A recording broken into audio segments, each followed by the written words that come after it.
We are live with UFO Jane. I like to call her Jane because that's shorter and it's It easier. worked. And I'm from Tennessee, so that helps me out a little bit. I'm just kidding. See, I told you if we just start, I'll have crazy stuff to say. But I am here with UF. I'm just gonna. I'm not gonna call you UFO Jane every time. I'm just gonna say Jane, if that's okay. Jane works just fine. Yes. I'm happy you're here. We were talking earlier about how we had two of our previous scheduled interviews postponed mainly because we both got COVID at different times, right? And family members got COVID. And thanks to Alexei Novitzky for coming and joining again. Yep. Thanks Um, for having me. um, Alexei has some. Usually, we'll have some. I didn't mean usually like you won't this time. I mean, he usually has great content to add. If I'm pondering something you say, Jane, I might just wonder about it for a second. But I thought I might start off by just asking you how, if you can introduce yourself a little bit, because people on my channel are used to. It's kind of weird right now because they're used to seeing like design build stuff from me, but I have been interested in this subject since I was a kid, since I was 10, and I had my little whatever it was, experience. So my whole life changed, and so I'm just trying to explain to people that my whole life is not just about design, build, and construction. That I've had this interest, and that's why I started this playlist, PiFi. This is actually PiFi 50, and that's short for people I find interesting. And so anyway, but I thought I'd let you introduce yourself a little bit there, and then we have a few questions for you. Yeah. Okay. Well, thank you so much for having me on. And can I call you Tony? Would that be Yes, fine? please do. Yeah. We'll both do the shortcut. You might I be just was calling me something worse at the end. No, I'm just kidding. we'll see by the end of the interview. And to your viewers, Tony is so patient. Like he was saying, we just kept going back and forth with meetings, or not meetings, but this is much better than a meeting. Yeah. Interview, live stream, scheduling, and then I was super duper late. So thank you so much for having me on. And yeah, so I guess was just I don't even remember the question. Was it just kind of how I got into this, Yeah. or How did you get into it? And when did you start your channel? That kind of thing. yeah. So I did not see something when I was younger. So I'm not one of those like experiencers or witnesses who like I know this phenomenon is real because I've seen it myself. So that's definitely not me. I was a pretty I'd like to think I was a pretty deep thinker as a kid. So I remember going off on all kinds of tangents, like literally just like sitting in my room just thinking about stuff, but for some reason it's weird even looking back. I don't know why I didn't go down the alien path because I went down a lot of routes even going into college, but it wasn't until after graduating from college and I met a guy and who he had gone down that UFO path from a young age. And so I learned I mean it was like osmosis, right? Cuz he was obsessed.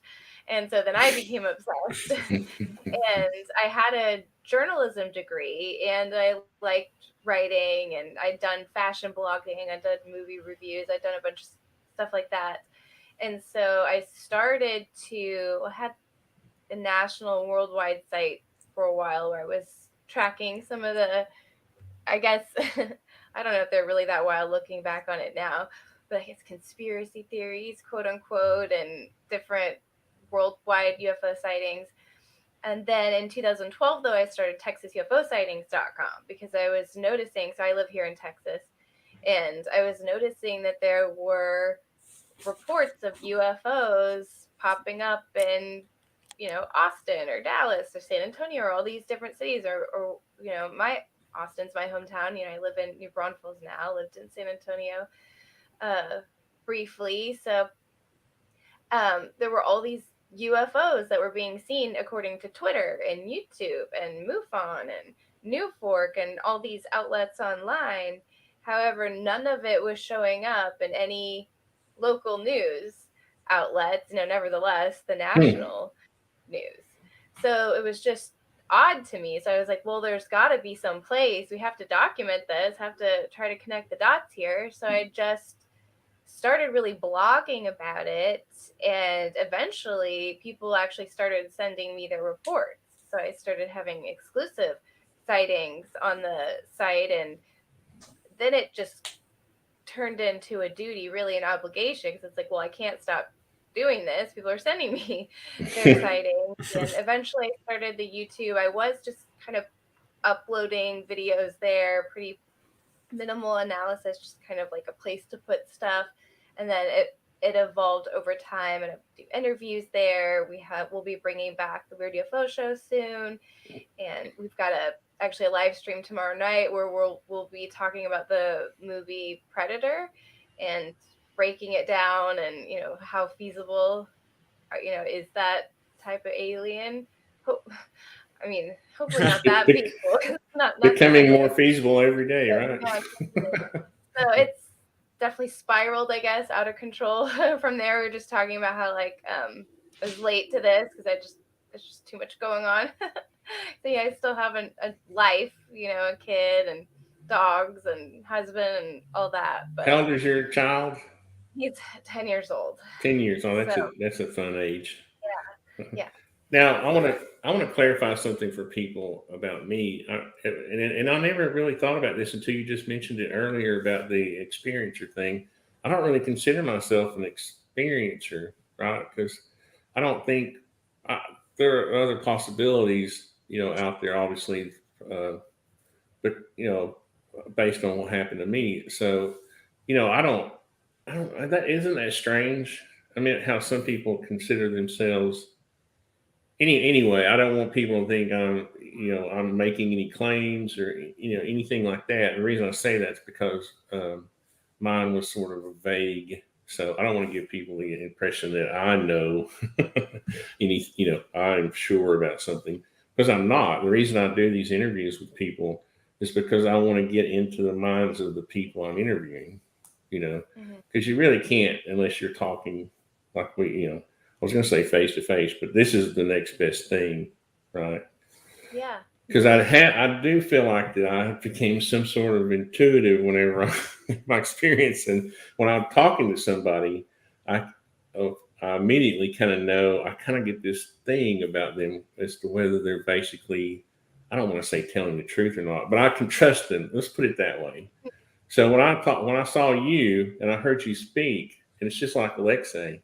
The reason I asked to interview him was because I immediately felt I had this intuition that I could trust that you and him and other people like that.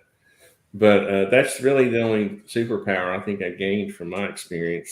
That's really interesting to hear about, because that is what people say after they've had some of these more incredible encounters, especially, is that they come away with some enhanced ability, whether it's psychic intuition, or I guess maybe that's intuition, right? A heightened awareness just of Mm-hmm. what the truth is, right? So, well, yeah. Oh, phew. Well, Well, I'm glad I you know, passed the test.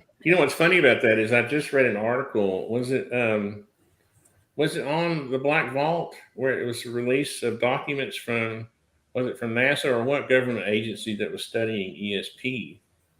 Yeah. Right. I didn't really get into it. I didn't have a chance to go through it because those document dumps are 10,000 pages, and talk about having time to do something that you don't have. But I just thought it was interesting how some of these government agencies are investigating. I don't know. What do you think about that whole thing, Alexei? The ability to having extra sensory perception or intuition or. I think it has a lot to do with the line of sight. And so, when you're a kid, you probably you haven't seen much in your life. And so, your mom shows you a picture of a horse. Now you could say that's a horse. I don't know. So as you kind of just experience more things, you become more aware of things. And so like once an experiencer has had an experience, they realize that there's more to reality than just like the monetary society and media and culture that we're kind of born into and that no one else ever talks about, right? So you just become more aware, you become open to things. That's that's true. And the earlier the age, like me, it was around 10. Well, sometime 10 or 11. What it does is it kind of tends to open your whole worldview because I was brought up in the Southern Baptist Church, right? Well, immediately my mind went to what else is out there. And then I started looking at Buddhism, Hinduism, Right. Jainism, When I was right? born, I was born in Cape Town, South Africa. And so like just the original transition from there to Oklahoma. Yeah, I was a baby, but my older brothers, they were, like 6 and 4. They had a huge change. And so they already saw like in this culture, there could be absolute chaos. And then in this culture, it can be like perfectly fine. Right. So there was like that big awareness kind of just growing up to begin with. Um, so I think that had a lot to do with just being able to see, like you said, if you're born and you only stay in one place your entire life, it's hard to actually ever see and experience other things and be aware. So the more traveled you are, the more like you see different things, just the more it becomes normal. I don't know. Maybe it might be an easy way to put it. What is when people report things to you, Jane? Do they also talk about the effects at all?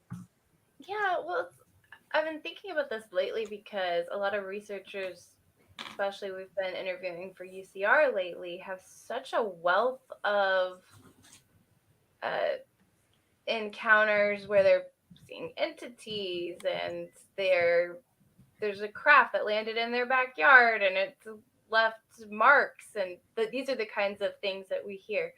But as far as I go, and what is in my inbox and what I'm coming across organically on the web, there's an algorithm and there's censorship to some degree, but somewhat organically on the web, it really are not those types of encounters. I mean, they're pretty relatively boring nuts and bolts. I saw 3 lights in the sky forming a triangle or possibly connected as one triangular craft, or I saw an orb, disappearing and reappearing, or, people do report the Tic Tac UFOs. Now, these types of UFOs were seen before 2017 New York Times articles came out publicizing, the Navy videos, which we dub the Tic Tac now, but people use that language now. So I get a lot of those reports, and I don't know how much of that might be self-fulfilling in the sense that that's what I tend to cover. So that's what I tend to attract. But mostly I'm getting, I've never seen a UFO before, or I'm not crazy. It's not that there aren't more, I don't know if interesting is the word, interesting reports in the mix, but when I do come across them, and I will feature them sometimes. I remember early on having an interview with somebody on my channel about a pretty wild multiple encounters involving reptilians, right? Those encounters, though, they are frustratingly vague for me as a researcher.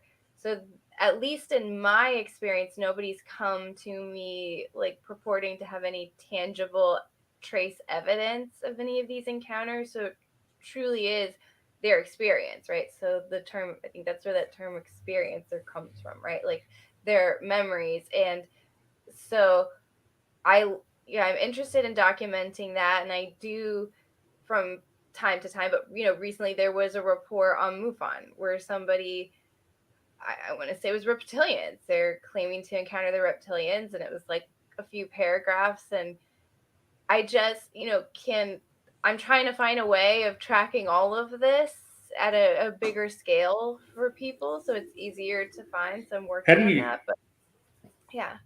I was going to say, how do you document the cases? How do you like file? Well, so that one again. So in this future world, that would get tracked, and I'd have kind of like a score of it, if that makes sense. And since it's an anonymous witness, I can't get in touch with. There's only so much verification I can do, right? That's future world. Right now, I'm just not going to post about that. No, what I because mean you know is that it's just if it's not going to go anywhere, right? So it's just going to stay lost on the internet, I mean, do something you like that. have format like a database that you On enter? my own, yes. Yeah. I have my own, and I don't want to give too much away. Future world, maybe that will be more accessible. But right now, I mean, so, but I have, the Texas UFO sightings website, so it's all there. So you can search any city, shape, you could search keywords, you can, I have links at the top to some of the popular cities and shapes that get reported. It's all there. What's the So URL again? every single report I've ever done. What's the URL again? UFOsightings.com. So that's essentially the database today, but it's just missing so much of those, in between reports, right? Where I didn't have the time to verify the reptilian encounter because there's usually not a photo or video to go with that one, right? That I can then do some analysis on. There's usually not corroborating encounters. So there have been, some moments in time, can't really think of specific dates though, where there were UFO sightings seen by multiple people in Texas that also seemed to coincide with an entity encounter. Huh. So you had a little tab for. Yeah, I don't know. It looks kind of fun. That does not look like that is not my website, but that's Am I on the interesting. wrong? It's at UFOsightings.com. Though, I mean, they've got abductions and cover-ups, so it would be Texas UFO sightings. Oh, Texas. Okay. Yeah. Okay. But this one looks cool too. Shout out. They've got some. I was like, wow. For a second, I did think because that should work. Oh, this It's would probably my. Well, I'm gonna plug it in too. I can't. I'm not going crazy. Yeah. Yeah, TexasUFOsightings.com. it should work. Is it HTTP or It HTTPS? should be HTTPS, but honestly, it should unplug. It should redirect it. It should get you there. Yeah. I will say, what is really funny about it. Oh, there you go. It did. Any help in spreading the word about this website if you're in Texas and you're into UFOs is helpful. This website did used to show up in Google searches for relevant terms, and then shortly before, I want to say, disclosure happened, 2017, it pretty much dropped out of Google. So you can, find it if you really want to. You can put the URLs in and find it. But if, let's say, you were just wanting to search about this specific case, right, and I was the only article on it, I would not show up. So Google will show like irrelevant articles, outdated articles, things that have nothing to do with your search over Texas UFO sightings. So it used to be that if you were in Texas and you wanted to find out about something you'd already seen, maybe that somebody reported on, or you wanted to find out about how to report a UFO, you could go to Google and you could find this website. And so it was really great because I could bring those UFO reports to the surface. But now if you go to Google, you will have a really hard time finding this website in search results. I'm guessing the experience might be a little better on DuckDuckGo. That's interesting. Yeah, this one's from a little while ago, huh? I was going to say, maybe I've seen this one before. Did you have this one on your YouTube channel? I'm not sure if this is one that I featured.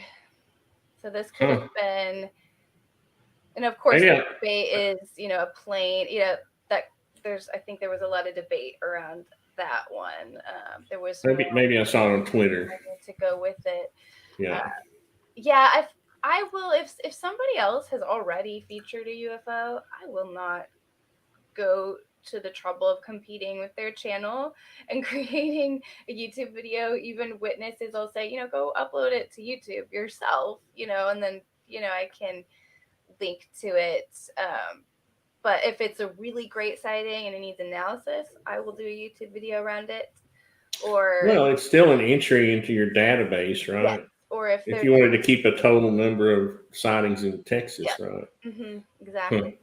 So so I have, and I take screenshots because something I found, we're talking to, Texas UFO sightings kind of going away from Google, right? Imagine all the other websites like this one, right? All the other communities that don't show up in Google like they used to, right? So if you try to go research a topic, it's increasingly hard to do so truthfully on Google, in my opinion. But one thing that's really great is I've got all the screenshots, right? So even when websites go down or YouTube videos get taken down, because it happens all the time, I've got the screenshot typically on the website so that we don't lose that information. And a summary of the article, I can't even tell you how many times you go to some of the really compelling old investigations, but then you go and you click into the links and it's all gone. All the articles are dead now. You can no longer follow those threads. But thankfully, I've got the screenshots. I've got the summary of the article. So it's still I was going to ask both you and Alexei this question. We've had some time to really think about and see other people's research or whatever. What's your current thoughts on the gimbal and the Tic Tac videos? Do you think they are off world or our own technology or what? You want to go first? Is this a hard one? You can say it may be this or it may. I mean, I'll go ahead. I'll give my opinion after you do. After you guys. I've already mentioned John Searle like 100 times, and we've had that technology since 1960. So to think that we don't have that capability already in our arsenal, I'm not saying that those are or not. I'm saying that we do have capabilities, but also the Israel. Who was that guy in 2020? Remember we were looking that up last night, Arson Tony. It was the space defense. You know what I'm talking about, right? Israeli, he was the Israeli defense. He was in charge of Israeli defense. Yeah, and he says the Galactic Federation is out there. That's like years ago when the Canadian. Who was the Canadian? Say it again. I'm sorry. Paul Hellyer, yeah, you have these world leaders making these statements. I mean, I feel like that should be taken a little more seriously, right? When you have the former chief of the Israeli space, I forget what the title was, but saying that there's a Galactic Federation. What's confusing to me is that kind of a big statement. Yeah, what's confusing to me is that you have 60. You have a lot of years here where technology could have or has advanced, but we don't get they don't share it with us, obviously. So it's hard to juxtapose. You can't. If it was like, here's the black triangles, and we were able to watch them perform, it seems like that would be easier to imagine that there are. You know what I mean? If we've advanced this far, why can't there be some other civilization that has advanced further? But I think Jane got off the hook. She didn't get this. She didn't. Oh no, I'm here. I just interrupted you. I'm sorry. I'm trying to do better about no, that. I'm just loving your guys' thoughts. Yeah. Go ahead. Sorry. Well, no. Like for me, it's like I'm not an experiencer, right? So there are people who are like, I am just so sure that the Greys are real, or I'm just so sure the aliens are visiting, and they walk around as that's a fact in their life, and that this is not one of those for me yet. Like, and I don't know, that maybe that will change. Maybe I'll never know for the rest of my life, and that's fine with me, really. But to me, I think what is a really crucial point that it is somewhat of it's not a dividing line or a divisive line by any means, but it's a differentiating line between me and other researchers. Is I absolutely believe that Roswell, as it was stated in the early days of that event, that's what occurred. I think the newspaper article and the almost hard to keep up with how much witness testimony basically said the same thing, the same incredible thing. So I think that Roswell happened, And everything since, really, you have to view through that lens. And I know that a lot of people really hate that and they like move on from Roswell, but it's like it just doesn't make sense to and so I really can't and won't ever. I think there's more likely in my life that I will never move on from Roswell than I will find out about if aliens exist or not. So it's so so as far as, yeah, are there materials? Could it be off world? Yes, if we consider that event and all the covered up evidence since, right? Because I do think that, but the problem is the cover up. The problem is the lying. So, and because I'm not a direct experiencer and I've only kind of seen a UFO one time. Like, it wasn't really that amazing. So I'm not in those secret boardrooms like talking about this. So it's not a fact for me yet that aliens are visiting. But it's funny to me, people want to try to prove aliens, and and if you think of, like, let's say a logical flow chart, like yes, no, right? I should maybe make a video where we all do that together, as a group. The logical That would be fun. Yeah. aliens visiting or not. People want to prove it through the lens of there being no cover up. So they make all these, they disprove aliens based on all these assumptions that only are true if there's no cover up, right? Like, well, where are the photos? Well, where are the bodies? I'm so tired of hearing that. Like, that's, no offense to anybody's IQ or anything. I know that my IQ is, well, I haven't taken an IQ test. I'm afraid to. Uh, so I'm not claiming to be any more intelligent than the average, person or that's listening to this stream right now. But I just that people keep saying that, well, where are the bodies, or where's the crashed craft, where's the proof, that they keep expecting that they're going to have found it by now, especially those who started looking into this, no offense, but in 2017. You're 4 years into this and you're going to find the proof that so many levels of government and so many offices have been dedicated to covering up Right. 1947, that you're going to be the one to find it, or you would have seen a UFO by now. And so that means that none of this could be true. And so if you're going to try to go down the path, are aliens visiting, and is it from off world or even interdimensional, if you want to just group that together right now, because they're both so fantastical anyways, you have to look at it through the lens of the cover up. So you have to say, okay, if aliens are visiting, they are being covered up. What would the evidence of aliens look like in an environment where they are being covered up? And to me, that's exactly what we see, where there's photos of a disc, 1960s Westall, Australia case that I didn't realize there was a photo of until like last week when I was watching Jack Osborne show that he does with Ozzy Osbourne, his mom and dad, and they talk about different like ghost and UFO cases.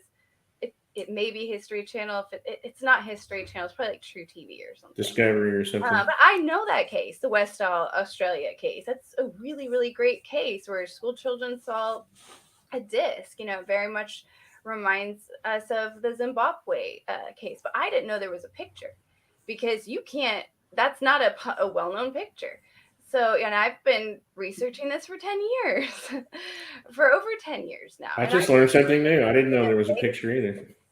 And so so that's what the evidence looks like to me. It looks like something in disc-shaped crafts, at least, crashed, in New Mexico. Now, here's the thing to really complicate it, though, is you do also have scientists and people, and I hate to say it, in Germany, because you're just not allowed to talk about it. You're not allowed to talk about this for some reason.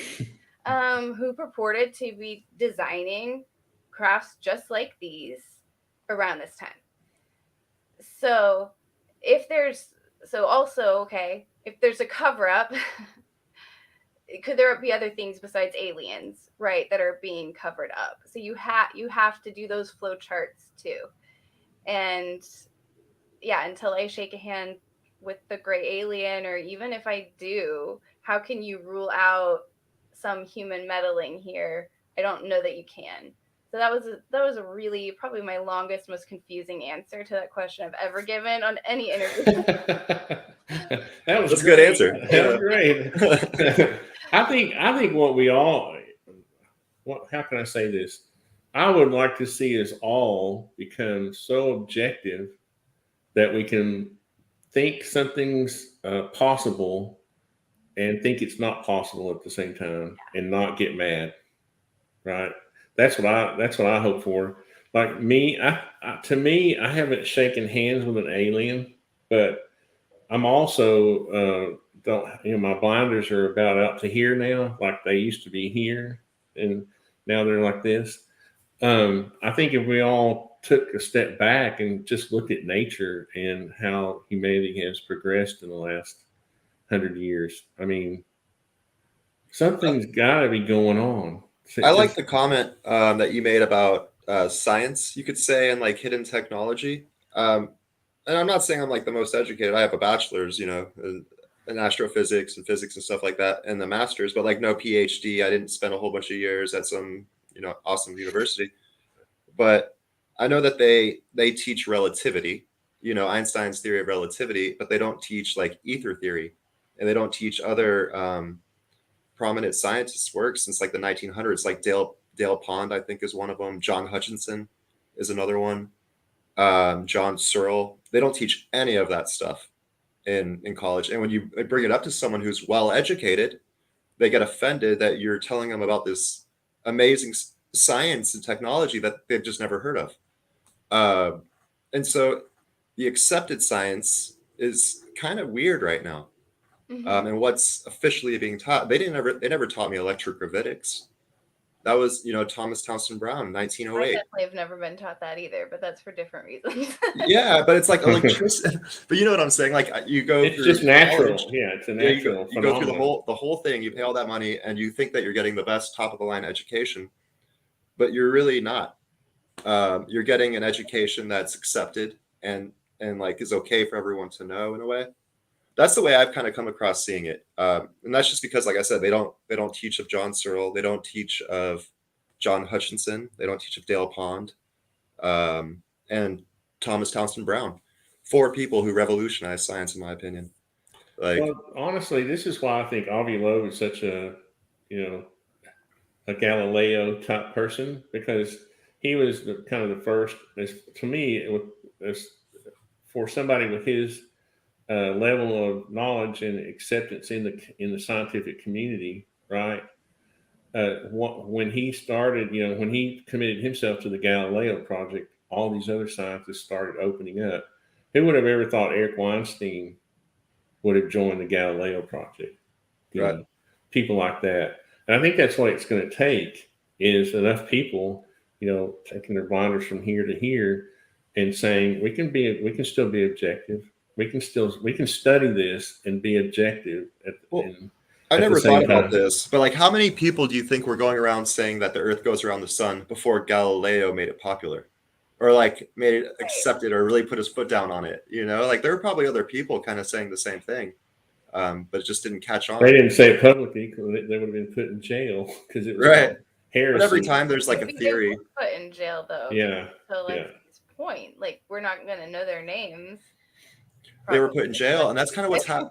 I'm not saying I don't see, that's where I don't know, but from it seems like people have been kind of like quieted in ways, right? The military has told them to be quiet, and so they are threatened with jail.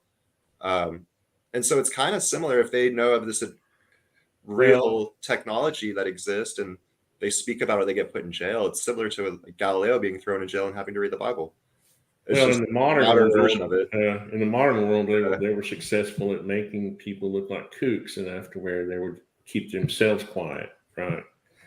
yep. That was kind of starting, I guess after when they realized, oops, there was this newspaper article about Roswell, and we can't have that. We gotta figure out a way to make people look like nutcases, you know. And so they did a good job at that because I would have never talked about my experience. I still don't. Uh, It's almost like an accident when I talk about it in these interviews. I hate being you could say so like blunt and to the point, but it's like there's definitely a cover up because either we have advanced technology that hasn't been released or extraterrestrials are visiting our planet, and that's been going on for a Both, long I time. guess, right? I think it's Right. both. That's Yeah, what I'm saying. So Yeah. there's definitely yeah, a cover up. That's all Yeah. I'm gonna say. We Oh. can't. and Yeah, that's why you have to make some leaps about what is being covered Right. up. That's different. Yeah. You still have, if you're gonna actually get to the bottom of it, right, and find the evidence you're looking for, you have to know how to look for it. And if you're looking for it, assuming that you have all the information in front of you, that's what a lot of the Occam's another thing that's so annoying is skeptics, I guess everybody does, but skeptics will say, will allude to Occam's razor, right? To like prove a point, like the simplest explanation is the right one. And as far as I know, there's nothing scientific about that whatsoever. It is just a quote. Like it's just a philosophy that like there's no fundamental truth that's based on that. And there's so much like the idea of extraordinary evidence requires extraordinary proof. I hate that one too. Why is something extraordinary to you or not? Is it really extraordinary? Like there's so much like human bias and like emotion that goes into that. Like anything could be considered It depends extraordinary. what culture you came from is extraordinary. yeah. I mean, to off-worlders, we're still cave people, right? So Mhm. that we're probably extreme. They probably look at us as like, wow, those stupid humans on Earth, Um, But you can never take Occam's razor and apply it to Roswell. here's You're here's never what allowed to be like logical and simplistic with your conclusions when it comes to Roswell or when it comes to aliens.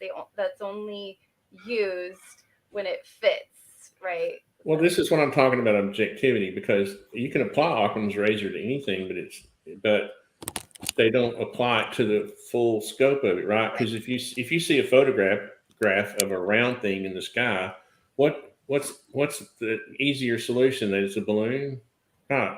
But if you see the same thing flying, in a video 10,000 miles an hour, what would be the easier solution?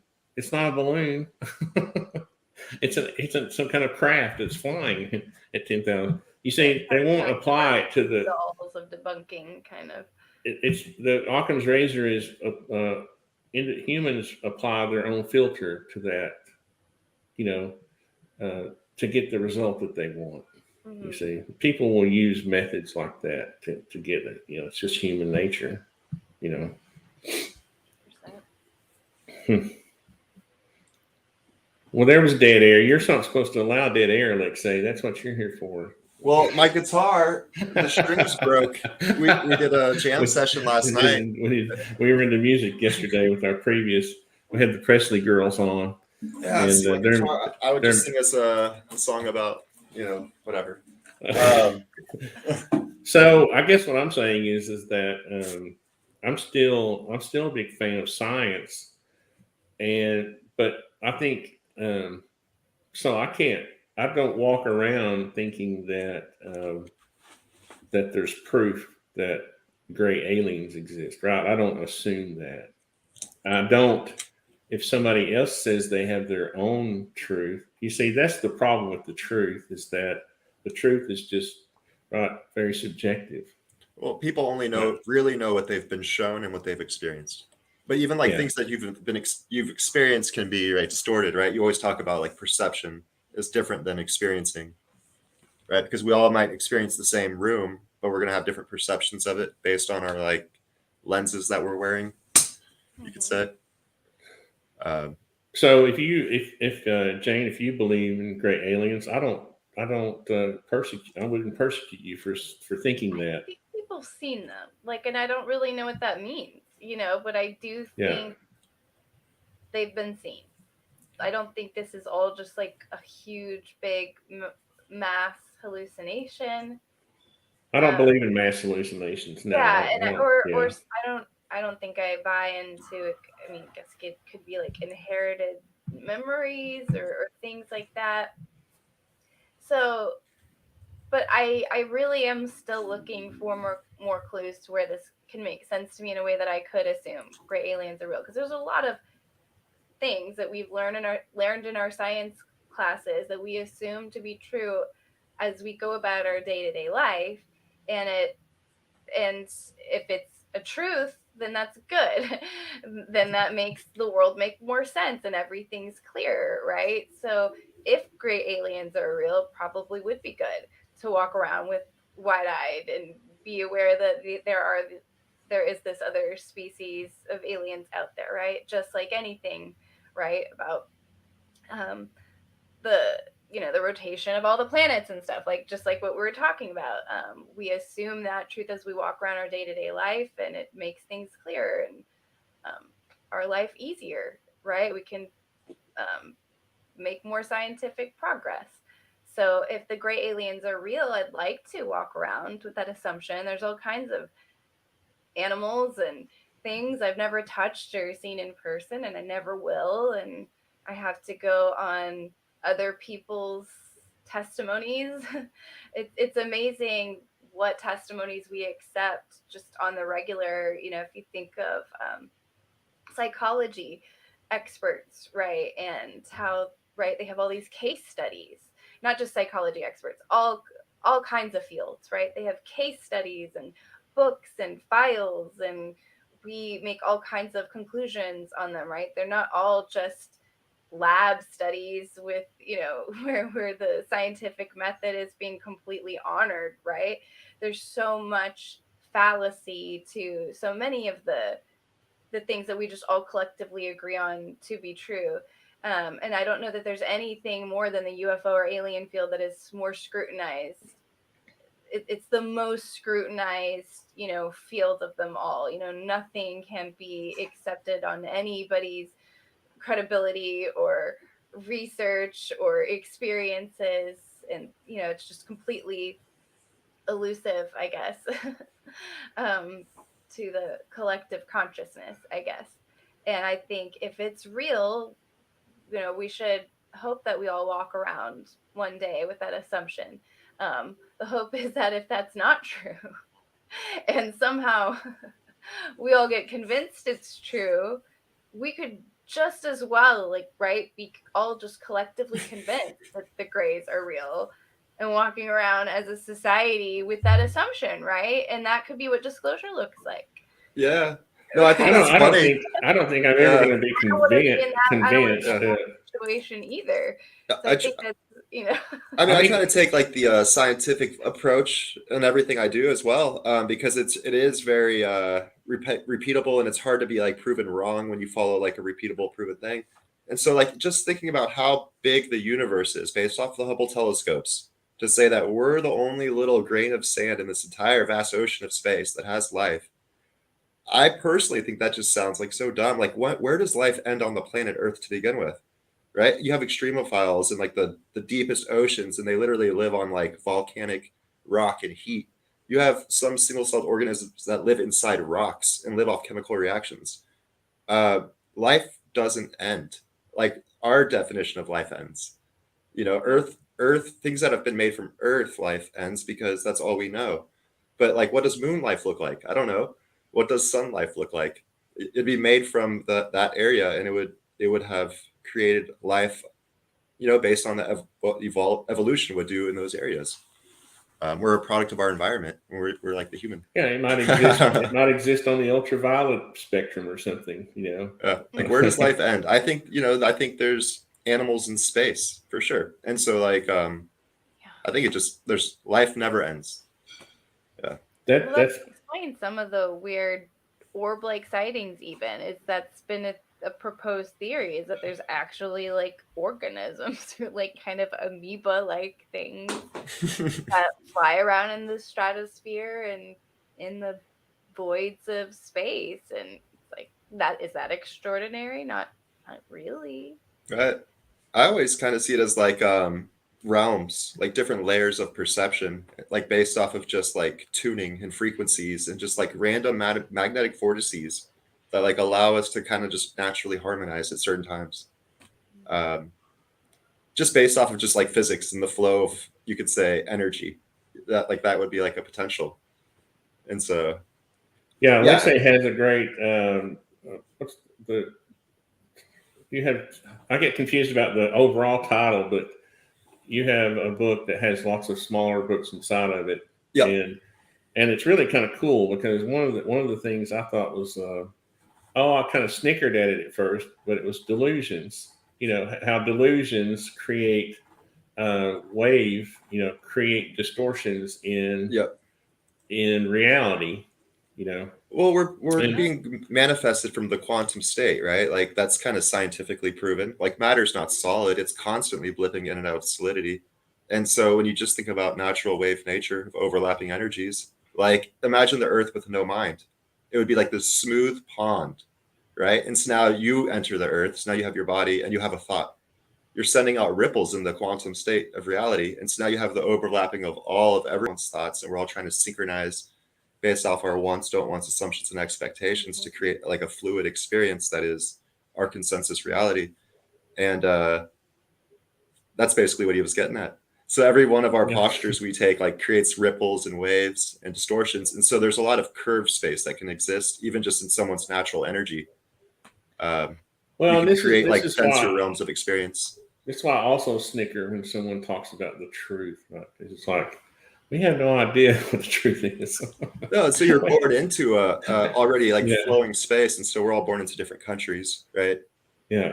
And so we all have our own like upbringings, and people only know what they've been shown or what John Greenwald made a post on Twitter the other day, and I think he got mad at me because he was like something about the truth, and I was like, I didn't realize we'd found the truth. What? Where is it? Where did it go? what truth are we talking about? You know, and I think what he was alluding to was, I guess whatever scientific truths that we think, even scientific truths are every day are dismissed, right? I just read an article not 2 days ago where we found human bone, Homo sapien, 230,000 years old. I think it was 30,000 years older than what we thought, right? But that 200,000 year mark was the truth. Right. Up until that point. Now the truth has been edited, has been revised. Well, and that's also kind of like the problem with science is that the truth is there, right? Einstein's theory was right or is right. We have the truth in science. And so any undergraduates working their way to their PhDs or doctorates or anything like that, they're all going to be going along with the accepted truth or they won't be funded or get their titles. It's like trying to get an A on the test. If you don't write the answer down that the teacher taught you in class, you don't get an A and you don't pass. So there's not too many like free thinking scientists. They're all very constrained by the institutions. And that's what I think is so great about the Galileo project and the fact that they're willing to take that on. That's a huge shift. Yeah, actually, that's really key that you say that. My son is in math, and I was looking back. So before he went into kindergarten, so he was at home for pre-K, and then he went to kindergarten. And I was at home with him and I would teach him basically math. And we were up to multiplication and division. And I don't mean like he's doing long division on a worksheet, but like we were doing that. And so when they started introducing, but I had to stop doing that. The little squares. Well, I don't know really even, I mean, we had a whiteboard and we had, it was like, I'm sure we used candy like in M&Ms and things like that, but he totally got the concept and we were doing times and he could do it. And I guess this was probably like, through kindergarten or whatever, but I had to stop that because it's like, well, but they're doing plus and he's going to accidentally do a times like in class and that's going to be confusing and he's going to get behind. I just completely stopped. And he's got a great teacher, really good teacher, better than me, honestly, teaching this stuff. But I had this epiphany. I was like, man, I think us human beings, I don't think, and this is no offense to my son, he's my angel. But I do think that us human beings are way more capable as little babies, because I see it in all the little babies. You think they're not listening. They're listening to everything that you're saying. They're learning so much and we underestimate them and we could teach them so much. But we just, in order to expedite and with good intention and get everybody through the school, the formulas. And as soon as you're you got to stop that mental math as soon as possible because it's going to slow you down, right? And so my son likes to do that. He would prefer to do the mental math and like figure it out. But no, you gotta learn the formulas, and it just kind of kicks all the fun thinking out of it. And it's already, I can see the love of math kind of going away from him because it's to these formulas now, these like shortcuts of how to get to the answer, and it's a little sad. One thing you just said really, really struck like a thought was oh man, what was it? Oh shoot.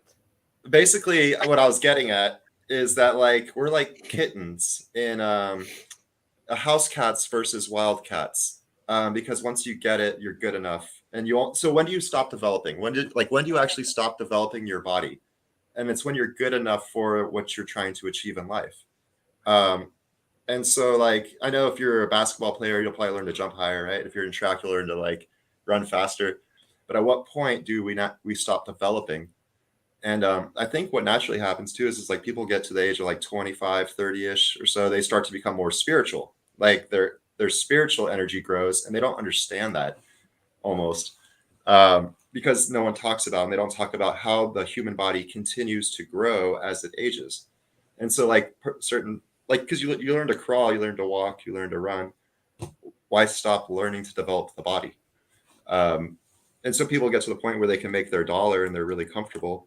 And that's kind of what society, because you can get your A, you got your car or whatever. Like, yeah, it's the same thing. And so It's actually pretty accurate. You just made me think, even myself, when I was in school, all I could think about was getting out of school to go build things, right? That's all I wanted to do. And I remember one day in geometry class, the teacher was talking about the Pythagorean theorem, and we were taught A squared. I was like, oh my God, that's how I'm going to figure out how long a rafter is. And so, but you're right, Alexei, I only learned the amount of math. I only had the desire to learn the amount of math I needed to learn to accomplish building, And so that comes, you could say, social standards, but I'm not trying to say like everybody should have like these crazy strict standards like other cultures might have instilled into I think because that just creates super anxiety. It's more like development should be encouraged throughout lifetime. That's what I was going to say. I was going to say we should encourage our children to keep learning, though, not to force them to, but we should say, hey, little Sawyer, my grandson, 1 year old now. I mean, I should say, hey, Sawyer, if you want to build things for a living, that's great, but don't stop. Don't stop developing your mind because it will stop developing. That's what they say in like Kung Fu philosophy. They're kind of like, the body is mind, body, spirit. So it's like the second you stop developing your mind, your body will start to go, or like you stop developing your body, your spirit will go. So it's like always keep all three together, just constantly rising and healthy. Like keep learning every day till the rest of your life, and you will have like a smart brain till the rest of your life. Yeah. And the only thing I can think of not to counter what you said, Jane, but to add to it really, is that the reason we should understand at least the basic formulas is because I remember the other day I was sitting with a new apprentice carpenter, and my framer and I were talking about the link. Literally, we just got through framing this roof, and I was telling Paco, the rafter's 17 feet 8 9/16. My young apprentice said, "How did you get that? Mm-hmm. How did you do that?" And I almost, practically did it in my head. And I showed him how to do it with the proper formula: A squared plus B squared equals C squared. I drew the triangle, all that. Since I had, that's embedded in my mind because I'm a carpenter, right? That's an easy one. But I do remember thinking, wow, I have this formula that I can use as an example, and then I can teach him how to do it, in his head. So if the rise is 5 feet, that's 25. If the run is 10 feet, that's 100. You take 125, do the square root of that. What's that? 12 something. Alexei? What? Square root of 100? 10. 125 is like 140. 12 is 144. Whatever. I don't know. What I mean? I just average it. It's over 11, less than 12. So that'd be like 11.3. Well, we have to be close. We have to be closer than that in carpentry. Right? The two rafters have to meet. Yeah, Yeah, but you don't like it's you like, don't like 0.36. it's like 12, 12 point, if it was like 12.3, that's 12 foot 3 inches. Would you say square root of 125? Uh-huh. You got me wanting to look at that now. It's going to be like 12 point. Oh, wait. I don't know how to use this calculator. I need my TI-83. 11.18. I was off by 0.1. But you like inches anyway, right? I'm like you would have gone like 1/8. 11 point what? What was it? 1/8. So Huh. you've gone 3/16. Oh, you know what I was thinking? I was thinking 144, but I said 125 out loud, didn't I? Yeah, well, 144 is 12. Yeah. So anyway, you still, back to the point about learning the formula is that it's kind of the plan. It's the magic spell. It's a written plan on how to get the answer. It's a magic spell, and the thing is, you can teach it. You can kind of teach the magic, not to anyone.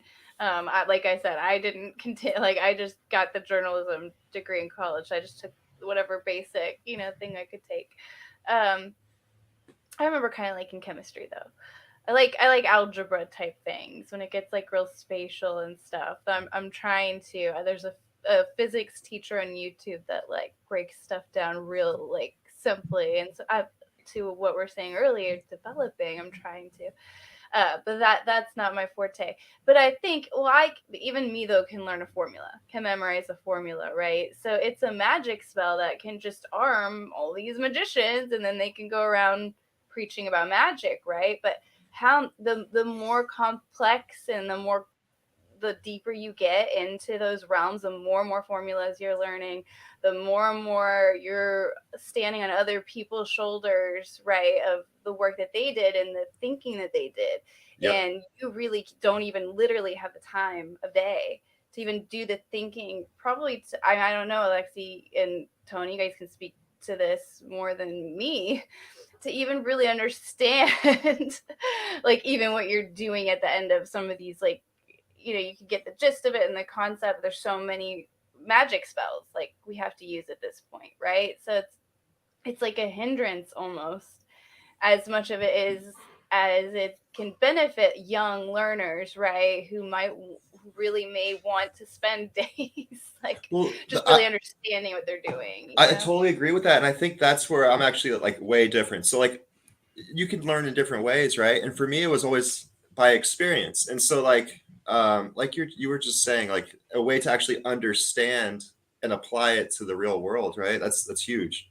And so you can see how the equations interrelate with each other and whatnot. Like I remember a good example was, and I didn't get the right score. I didn't get the right like 100% on the test or whatever because I didn't use the equation the professor gave me, but I understood the principles behind it to where I knew that it was accelerating reference frames. I knew that light gets stretched, so I made up my own equation and I got the right answer. But so I'm like backwards in that regard, like where I look at what's going on, then I can write out the math for it. I guess that actually is how I learn. I guess that's kind of why I'm complaining. Right, because they write equations on the board. They say A equals B equals C, and it's just so like abstract. Well, it's like a blueprint for a mathematician, right? I mean, when we do drawing, whenever I do a design for a house, that drawing serves as a blueprint, right? A road path, a path to the end, and it's a communication tool. So for a mathematician, or I guess a normal person, the equation serves as sort of a blueprint on how to get to the answer. I mean, that's kind of the way I look at it. There's no magic to it to me, Well, I guess here's what I would say. So like we'll do like the Pythagorean theorem. That's like a pretty people can understand the concept. Okay, I'm guesstimating the size of something based on the size of other things, right? But as you get into more, like, let's say you're just an academics, not just, but you're getting a degree, right? Like you're not trying to build things, like you're going through, and because I did this. I went through the motions with some of these courses and stuff. And at a certain point, you really are, okay, I do this formula, and then I do this formula, and then I do this, and I get to the answer, right? Even think of like long division. You could teach a 10-year-old long division, just the steps of it, and they're going to get the answer, but they may not have really any idea what they did. Right. So they don't even understand that it does go to, and it's beyond application though, because if you could go watch videos right now, people debating how electricity works, who have jobs in those fields, right? I remember there was a really fun debate too. I saw people debating about how planes take off still. Like there's still some parts of that are mysterious, right, to people. So it's beyond, I do think that you have people who are applying really complex science and math that don't necessarily fundamentally understand what they're doing, right? And I don't think that the people who build the TV at this, like, sorry, I didn't want to. No, I mean, I'm not putting you. I just want to say I'm not putting you two in those categories. No, totally. Really, like we're talking UFOs and stuff. I think about that all the time because, like, so how many people actually know how to build a TV from scratch today? Like, I don't. You know, like I'd have to have a set of drawings. Right, but you would need to make like LEDs or something. You'd have to get a whole bunch of wire, make some circuits. I don't even know. But like, so how? Yeah, and the people who make the TVs probably don't even know what they're doing. They're just grabbing this chip and they plug it in and TV's built. Right, because they sit in an assembly line and they're just plugging in that one thing, right? And it moves down and they plug in the same thing over and over. So that's it's kind of like our government is compartmentalized. Nobody really knows everything because they're only doing their one little part. Right. I just think it's that's their excuse anyway. That's why I've always tried to like learn how to do all the different parts and experience those different jobs too, because you can only assume what someone else is doing and how things work. I don't know. I'm all about it. I always investigate, keep learning and stuff. I'm the worst at when it comes to like physical objects and their shapes and how they work, and I get teased because of like how I open up like snacks and stuff. Like I never open up a wrapper right, so it's just do it with your teeth. Yeah. But my husband, like, and he's not hated school. Really, is how to put it. He just gets that stuff. Like he understands how things work. He can fix things, and I mean, thank God, because there was another UFO show where we were talking about this, and we were talking about this kind of idea of like alien relics or reverse engineered technology. Where it's like I live in this house with all this technology and all of this stuff going on, and I don't know how any of it works. Yeah. Right. Like, and I'm, benefiting from it every day. And how many people are like me that are increasing in numbers, and we're eventually just going to completely outnumber the people who do know how any of this works. And it's all going AI. You know what's funny about what you said a while ago about people arguing about how electricity works? That's a good example, really, of how people who need to create content will come up with different ways to present something. Because I saw a video, even Veritasium, what's his name? He did this. Okay, he literally insinuated, and I thought, Joker, just take you still got to connect the wires. What he's talking about is the electromagnetic field around the flow of electricity. That explaining. And it's fine, but you still have to connect the wires to the. You can't just say it's woo and the electricity is going to jump from one wire to the other. Not 120 volts. So I think it's funny that people, especially on social media, create these. I guess these abstract thoughts or whatever. What would be the proper term? And it's almost like it's getting away from the root. We do need the wires to make the electrons move. That's how we invoke them to move, right? That because you can't just say electrons go there or create it's not magic, right? It's physical reality, and we created these wires a long time ago because that's how we get. Sure, it's not the actual wire. It's the field moving around it, but you wouldn't have the field if you didn't have the wire, right? So where was I? Where did I go? Where was I going with that rant? Alexei, what do you think about that rant that I just did? I didn't see that video. I'm sure it was really, really well made and improperly talks about electricity. That's why I like going back to the guys in the 1900s. This guy, his name's Eric Liventon or something. He does like the Christmas science lectures where he would go up and have all these different science kits and like show like an audience of, you know, high school kids, like how each thing worked and like relate it to all kinds of different things. Yeah, sorry, I don't know. That's my tangent. But he would show that the wires you could touch, and he would go from the most primitive thoughts and like from the most rawest explanations and build it up to where you really understand what's happening. You know, instead of being like, well, you got magnetic fields and they need to just be close. I don't even watch the video. Well, the thing is, you know, if you're, it's what you said earlier. It's about your experience, right? I'm in the construction business, in the industry, and I know we run millions of miles of electrical cable for a reason every year, right? If we didn't need those, if I could provide electricity to a customer's appliances without having to spend the money, but I could charge them the same amount of money for getting that installed, I would do it. And see, that's part of the answer is economics, right? If something works, it works, and we use it to create an economic benefit, right? So contracting, the construction business is a great place to work. Look, this one, I was asking you about this, and I have to be careful about how I ask questions because I was kind of alluding to this with John Searle's stuff. With you, Alexei, I was just saying, well, why don't we have these things flying around? You know, if that's efficient and it works and it's economical and we can create an economic system around it, why, you know? And I'm not asking you to defend that. I'm just saying there is a reason we run millions of feet of wire every year because we have to. Because we're all getting our power from one big source instead of having a whole bunch of local sources. It's like our food. Yeah. Like, why do we get the food from the farm instead of every person having like an orange tree in their front yard or something? And I should have qualified that with, because as far as we know today, that's how we have to do it, right? In the future, we may have. Well, everybody could be running off portable generators at their house. Electricity orange tree. And then have orange, right, from the oranges. And it's just a matter of how much power you want or need. Right. It makes it really convenient, though. I can run a light bulb off of a lemon or a potato, right? Yeah. But I can't run that many light bulbs in my house off of a potato. Well, it's also like the system and just how things work, right? There would be no advancements in technology if we didn't all work together and have some type of consensus, like flow, like a centralized area for making certain things. I don't know.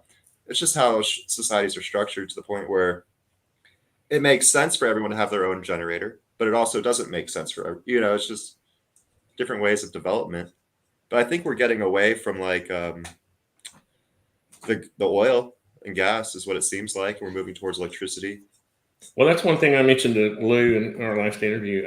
We might have talked about this off the air where I said, the biggest disappointment for me is going to be finding out, and I know we're going to find this out, is that we have energy sources, new energy resources and means and methods that could be solving the energy crisis right now. I guarantee you, and it's just not happening. It's so hard though, because it's like you're only as good though. Your solution is only as good though as the people's ability to implement it. Yep. Right. I think there's so many things like that. I bet we could cure all the cancers, I bet we could cure all childhood cancer. I'm sure by now. Well, I mean, you can tell people that out there, You can tell me how to dunk a basketball. I can't do it, but you can tell me how to do it, right? You're not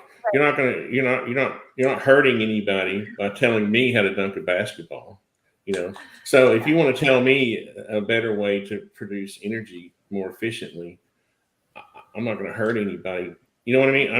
Nobody's going to, the people who are producing the current energy forms are going to be hurt, not society. So the fact that somebody can't produce, I still would like to know if I have to build a fusion reactor, if they perfected fusion, and they gave me the drawings for it, and I couldn't produce it. At least the knowledge would be out there. Somebody, a percentage of the society, would be able to produce their own. Alexei, for sure, would be able to build a Have you fusion ever reactor. heard of those organite? Not organite, but people know Orgone buster. the orgon boxes.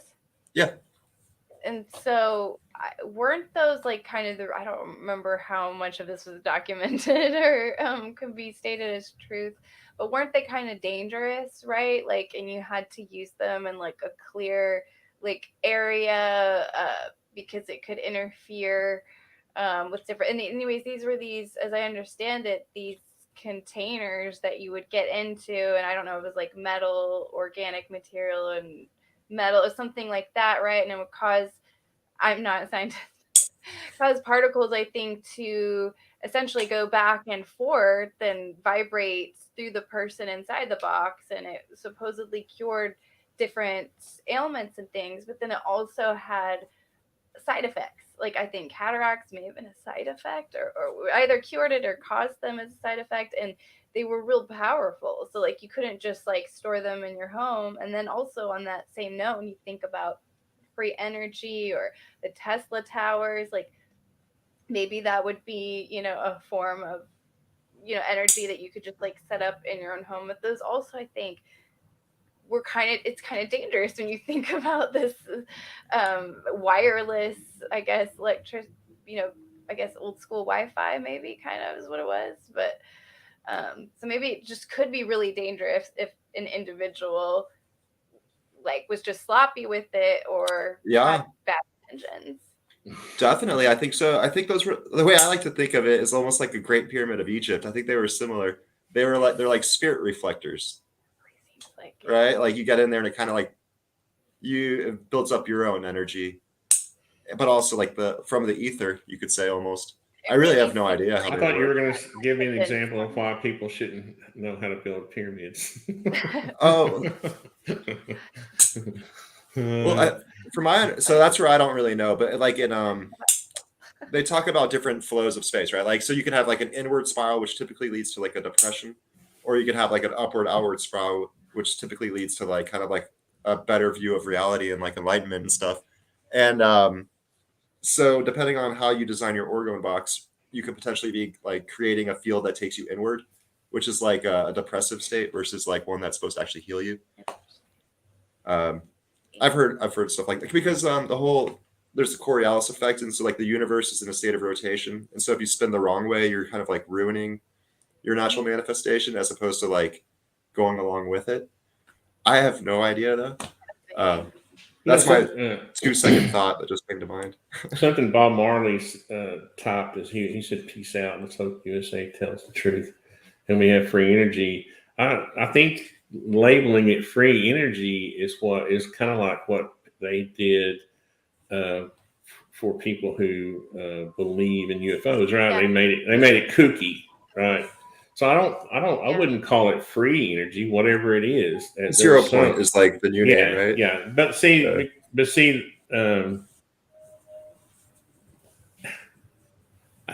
it's anyway. It's to me, it's a deterrent. It's a bit of a deterrent, right? Because people know that if they call it, they're saying, "Oh, you're trying to develop free energy." It's like John Serra. Oh, John Serra was crazy. He's trying to develop free energy. Nobody. I don't assume it's free, right? There's going to be some cost to building something and delivering it, right? So why can't we say more efficient, energy? Well, like green, renewable. Yeah, renewable energy. Well, maybe the solar companies are too invested, right? Like all the other alternative forms of energy, they have companies and employees and they already have contracts and things are moving in certain directions. And so it's such I am not a subscriber. Peter Robbins, UFO researcher, is bringing this up last night on UCR, just the idea of overpopulation or there being too many people on the planet. And that's fair if you look in dense cities or any area where there's starvation or just major pollution or poverty or whatever. but I don't even remember where I was going with it. Oh yeah, but I don't really, subscribe to that idea. Um, but as far as being more efficient, yes, that would be great. But I don't. I guess what I'm getting at is I don't think that the Earth really can't handle us. I do think the Earth can handle the quantity of humans, but one problem you do have with the quantity of humans increasing is you have um, just all the compartmentalization just within humanity and all the different countries and all that's at stake and all the private interests, and that's where I think the population becomes an issue, like where we're getting in our own way, where we can't just all. And look, I'm the last person to like jump on board a bandwagon of anybody. So like that's why sometimes it seems a little bit hopeless, because the moment you tell me, okay, we found this clean green energy that's going to save the planet and we all have to use it, I'm out. Like that's going to feel so creepy in New World Order to me. So it feels like we're kind of like stuck between a rock and a hard place, where we want to be individuals and we want to have our private interests and we want to have our privacy and do things our own way. Like Tony, like, why can't I just figure out how to have electricity, in my own house? Like, I'm not going to hurt anybody with us. Like, we want to live that way, but then we have all these billions of people here. Well, but you live in Texas, right? Yeah. You know that all the Earth's population will fit in Texas. You're the second person to tell me that. So, I mean, I don't think the Earth will ever become overpopulated, because, I mean, as a matter of fact, birth rates are down worldwide, and we actually, even I was reading articles about this, and even Elon Musk has talked about how we're at risk of extinction because the family unit has been really destroyed by different means of whatever, politics, whatever. And so that family unit is what kept us producing humans. Yeah. Right. So that's going away, and birth rates are going down, and so we're actually at risk. Yeah. I don't subscribe to I think Earth can handle anything. I think we're like nothing. Earth's gonna do whatever it wants to do. Frankly, the sun's gonna do whatever it wants to do. Clear it, which will then make the Earth. Yeah. But I think it's more about it's like more about the working together. Like that's the issue with the number of people, right? Because there could be 10 or 10,000 different energy solutions, and it's just how do you distribute all of that across all the people. So I think that's where the challenge comes, and I can agree with some of those folks. Yeah, there's plenty of Earth to go around. I mean, whenever I hear people say that, I'm like, have you ever spent any time on Google Satellite or Google Maps? Like, it's just vast stretches of land and ice and ocean and Yeah, and with all the technology we have, I mean, maybe if we took a little bit out of the MIC, like the military industrial complex, we might have more money for distribution of food and materials. Just a thought, all that research that's gone into like designing a nuclear bomb and hidden secret weapons, and imagine if that went into designing hidden food makers, some magical food making machine. Like, we could live. Come in on, that. guys. We could live desalination plants. live in magical Avatar land if we wanted to. We really could. Yeah, really could. It is not a pipe dream. We have all the geniuses that could make that happen. And with the news, I know nothing about what's going on with Ukraine and Russia. But I hate war, and I hate that this is happening. And it's such a waste of human ingenuity and creativity and energy, right? Like energy and human energy. Like, exactly. In every respect, and lives. And I remember too when I was learning that there's like these random, you talk about resources on Earth. There's plenty of resources because they just bomb island. There's these little islands that they just like bomb to like experiment on, to like see what the effects are, and you can't go there anymore. Like there's places like that on Earth. Like that is just, oh my god, that's heartbreaking. that we waste so much on that. And violence is inevitable. It's inevitable. It's part of human nature, and maybe it should always be to some degree. So I'm not naive, but war does not seem natural to me. The scales, it seems like a grotesque. I don't think there's any individual person that really wants to live in a world with war, like or regular Joe. It's Yeah. not natural. It's not.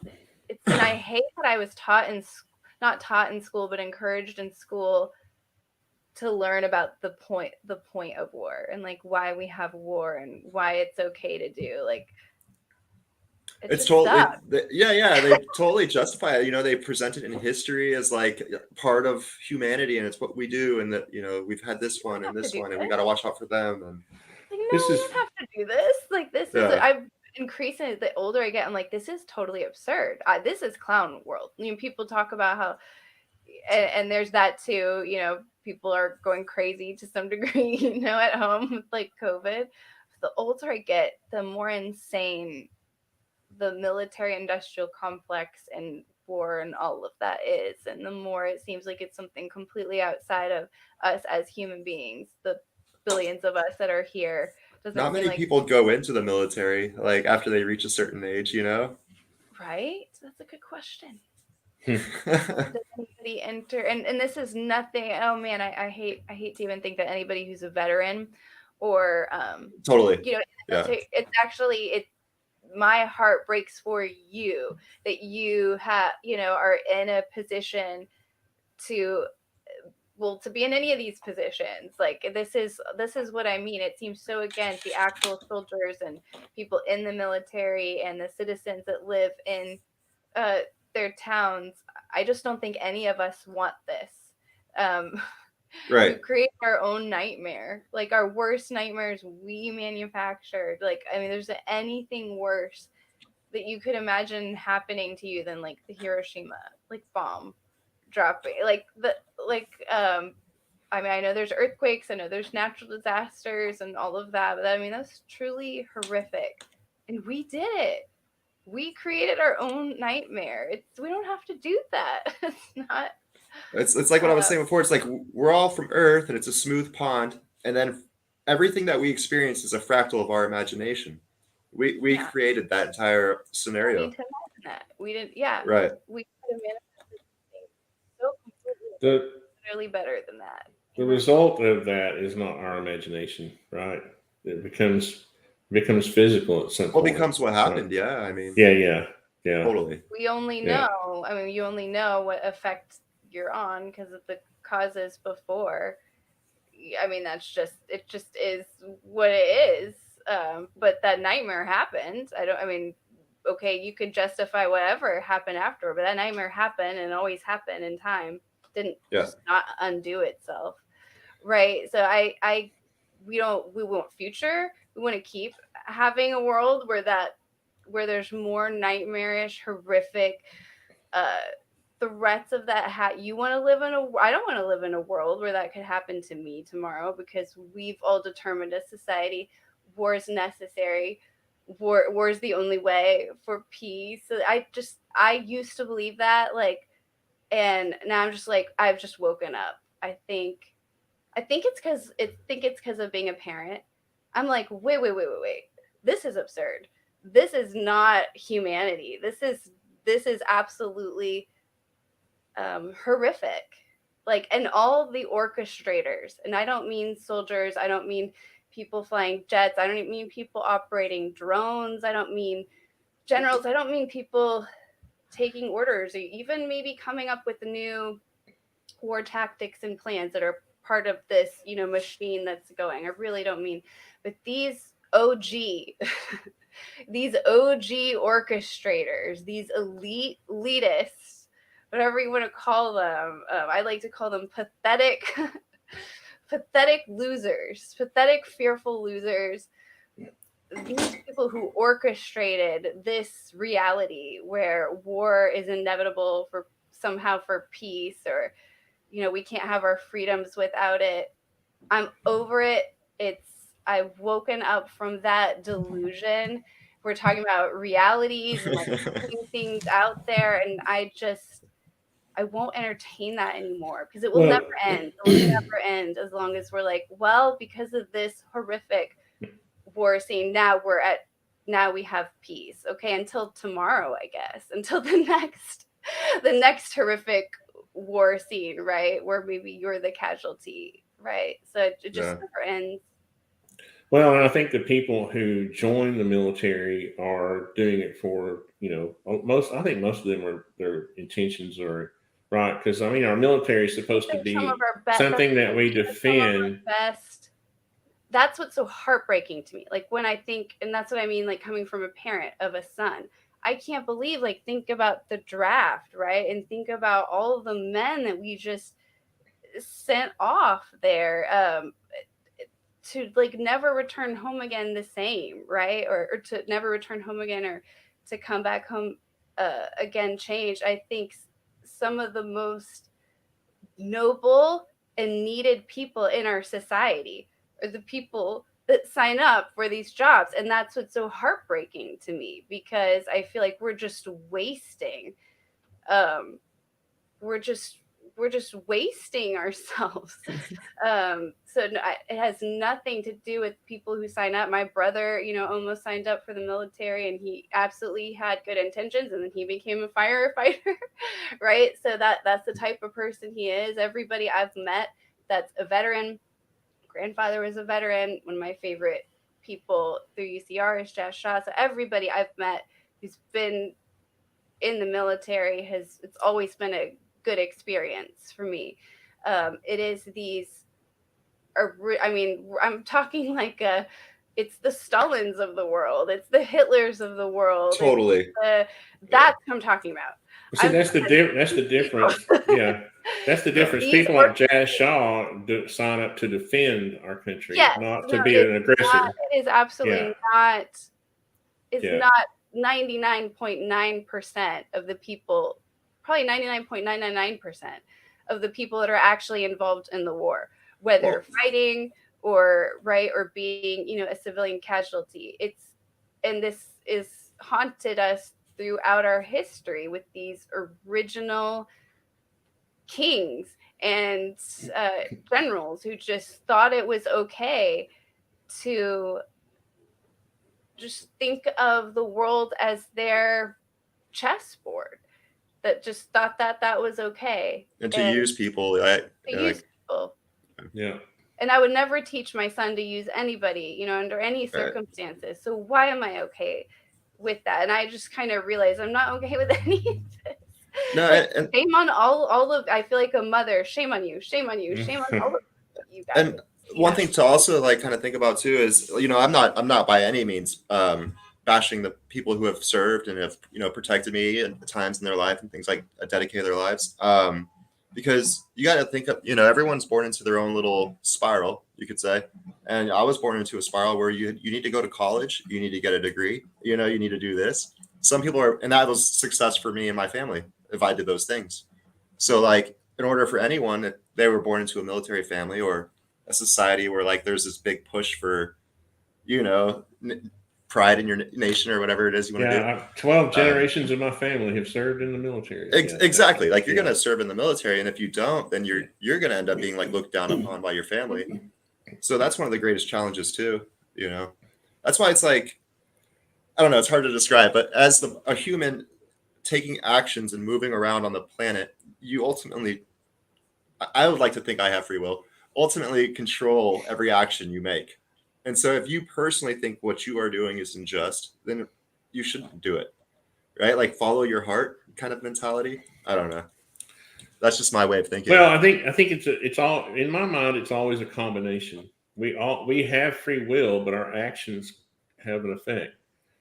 It's not like one or the other. It's not like we don't have free will, right? I don't know. I never understood the argument that we don't have free will. I don't understand that argument. I don't understand the argument that we do have free will, and I have been thinking about that since I ever thought about it.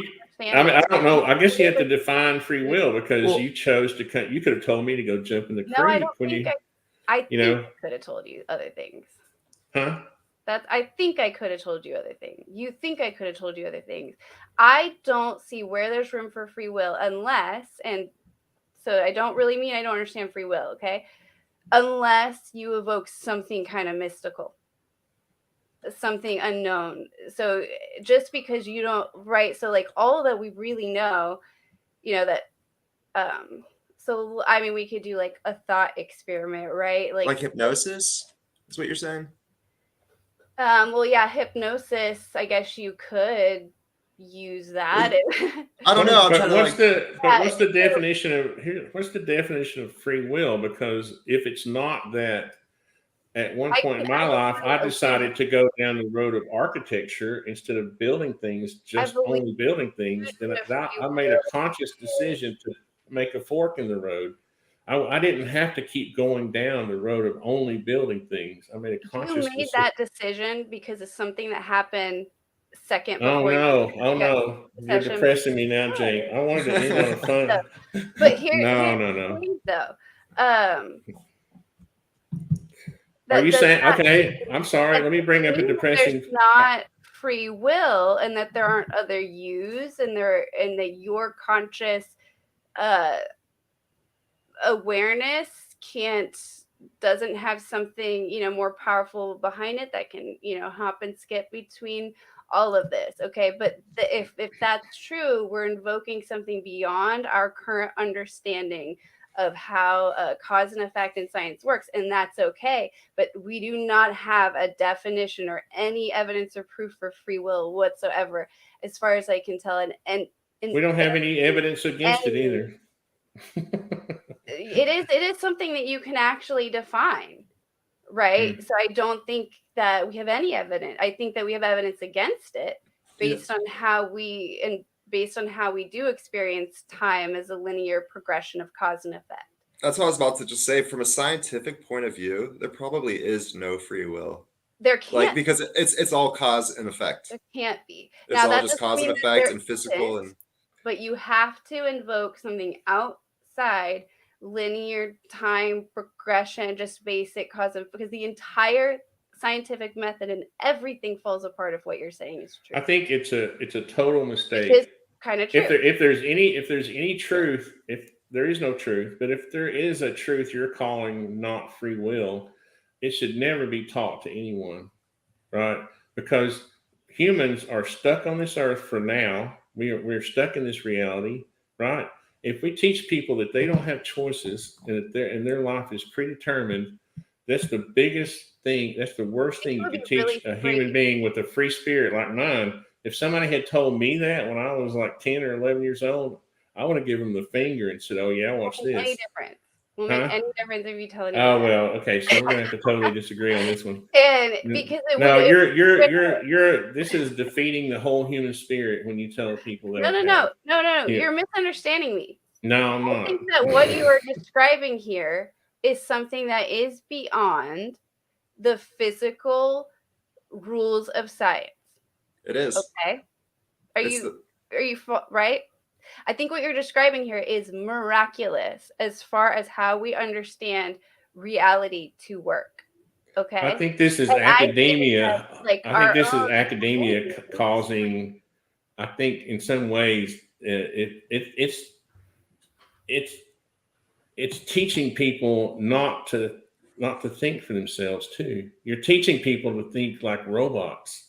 But to tell people that they don't have free will, to teach your child that they don't have choices in life. This point of view my whole life, and it's never entered my thinking ever. I'm not going to teach. I haven't taught my children any of that, man. I mean, that's just crazy. It's really crazy to talk to me because so I mean, what do you tell people who are depressed and are thinking about suicide and have committed suicide? Are you telling them that that was predetermined, that they didn't have that was going to happen to them? They didn't have a choice. Are you now telling people? All that I know is that that's all that happened to them. I have no idea what was predetermined for them or what could have happened other than that. That's right. You don't know, and you also don't know that. That's all that I would tell them. That's what happened. I mean, yeah, that's what happened to them. That's what happened to them in this reality. Are you saying that wasn't they the made choice? a lot of them made the choice to take Are their you own saying life. that there was something determined for them that they then chose not to be part of? They Is that what could you're have saying? decocked that 1911 and laid it down and said, tomorrow I'm going to start my life But over we're again. talking about something that already happened. I'm talking to people right now, Jane, who have who are thinking about making that choice. I'm trying to And give that them hope, person should and I'm probably I'm telling people right now, don't should have listen to been this around. bull malarkey of saying. But And you have a why life, you would have your whole life ahead of you. but why Don't. would saying that really tragic story of that person dying in their suicide, I would hope that would make somebody not want to have that Exactly. experience for But you have to themselves. So talk about, you have to give people hope for the future. And you can't do that by telling them that they don't have I free don't know will. what their future is, and you don't either. They're going to No, find they out make their future. That you decide every second, every moment you decide what the now is, you know. I think we're all on this train together, and that's There kind is no of how it is, past, and right? we're aware of the different spokes, and our experience is our own experience on that train, and we make of our experience what we want it to be and Yeah. what we learn from it. And I do, and when I say I do not find evidence for free will, that does not mean that I do not understand what that could mean, in some future reality where we can explain it more. Because when we're talking about things like quantum physics and Exactly. time going in different directions, right? There could be 20,000 me's. Well, Right? I'm just saying. Well, exactly. Just because science And then my has a conscious brain might get to choose, like Yeah, what me I go into at any certain point. So all bets are off when you're talking about something like free will. It's almost like when you're talking about like ghosts or UFOs. What I am trying to impress upon on how we define nature today, how the scientific method works today, how our collective conscious society works today, there's no way to prove that. Like, it doesn't exist, right? It's an illusion, it's a concept, right? And so you have that's your worldview. That's your worldview, and you have I the right to that. But thank sure. God for people like well. Elon Musk That's what I and was just gonna. others. Thank That, God for other people like Elon Musk and other people who think outside of that box, who can create ways to improve humanity, because they're not thinking about, oh, I have no choices in life and I can't create a different reality, I because don't you think But that's can. when we're going what's into being said. when we're going into an age where people want to say, I believe in science, it's important to understand what science proves or not. So that's why I'm not one of these people that say I believe in science and I want scientists to rule me. I don't believe in anything. I think about things. Okay, but there's the box that society accepts that we teach all of our kids based on, and then there's the reality around it. Correct? So what I'm trying to explain is what the box contains, and it doesn't contain the free will. It's outside of that. So what we're trying to talk about and explain is kind of an invisible thing right now that's outside of that box that you can hold and make laws based on. It's not complicated. No, that's exactly what you're saying. Like, science can't really test free will. Like, in order to actually test it, you're gonna need a different, not different. Like, that's not something science will maybe test. Or It's not like really. can't, maybe. Not at this time, and that doesn't mean it doesn't exist, Science right? doesn't That's not what. science doesn't hold the I get what you're truth. They saying. seek it. Right? So No, it's every time you tell me Tony. science Mind if says this or science says that, I'm saying, really. So I tomorrow just science think is going to be I different. think we agree more than you realize, Tony. I No, think that Totally. we agree don't, more than because you think. no, you have to say free will exists before we leave, and that's it. The illusion of free will within our our society constraints exists. There's more to it than that. Yeah, I think on a human level, you almost have to operate in two realities. You have to operate on the woo reality, right? Or you can operate there, but you also have to operate on a human reality, right? The human reality tells me I'm not going to try to affect people's lives by telling them they don't have free will. That's just a human thing, right? That's a human desire I have to inspire people that they can do whatever they want and be whatever they want, right?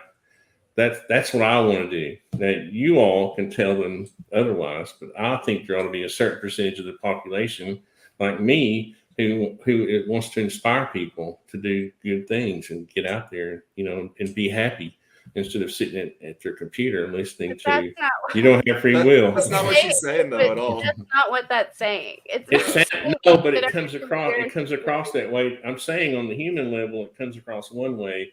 On the scientific I level, think it it's comes. more humbling and freeing than you might. It comes across as perfectly logical on the scientific I level. think it's more humbling and freeing than you might think to realize that you are a limited human being and the things you want are somewhat limited. Mm-mm. And you really limited. aren't. I mean, it's limited based on your human experience, and that's beautiful, and that's enough. It doesn't need to be more than that, And I think it's much more humbling and freeing than you might think, as somebody who's had that perspective all life long and has a UFO YouTube channel, and basically I do whatever I want. Is how I see it. I live the life I want, on my own terms. I feel very inspired, and I hope I inspire people. So I would, if we were talking about science and, like, is one thing a fact or not, that's separate of whether somebody wants to inspire somebody or not, or have something's logical. That's why I separated science from the humanity. Yeah. Sure. Because you can create it's just like where were we on relativity before Einstein created his theory of relativity? We didn't, right? So you can create those. Science can create any reality it wants to, but there's still this human reality where people are having to live on. Well, that's what I was trying to say. It's kind of like just because science doesn't prove it or disprove it doesn't really matter, because at the end of the day, science is a fractal of human delusion. So it's really whatever you believe. Yeah. Do you believe it's real or do you not? Mm-hmm. If you're trying to give someone hope and you're trying to inspire them, of course you tell them, hang in, you can do anything, right? Like, if you're trying to hurt someone and have them fail in life, you tell them they can't do anything. Right. I mean, yeah. So that's all I'm saying. That's all I'm trying to separate, like how people live on a daily. Most people don't live like us, where we ponder, scientific things and humanity at the same time, right? Most people don't even want to talk about this subject, right? Most people just want to get up, go to work, make money, pick up their kids from school, go to soccer practice, come home, watch TV, go to bed, repeat, right? How many people have I talked to who don't even want to talk about this subject? Those are people. There's a lot, but that's not like a bad or a good thing. I mean, there's a lot of subjects I don't want to talk about. No, I'm not saying. I'm saying it's reality. I'm not saying it's bad. Right. Everything doesn't. See, this is what's wrong with social media. Like, I'm not doing a podcast on everything has to be bad or good. dolls. It doesn't. It can just be. And to that point, Tony, here's what and I don't think you should change anything about how you talk about things and think about things. And I don't necessarily think I should either. But for some people, this whole idea, like, it's up to you, you can do whatever you want, you make yourself, can be completely overwhelming to them, can be completely paralyzing to them, and totally discouraging. So not everybody is inspired by that. Some people are inspired by the message that, hey, everything's okay. Whatever is destined for you is destined for you. This is, just be at peace with that. And that's actually what's going to bring them the motivation to get up the next day and do the right thing. So people respond to different messages. They respond to different truths.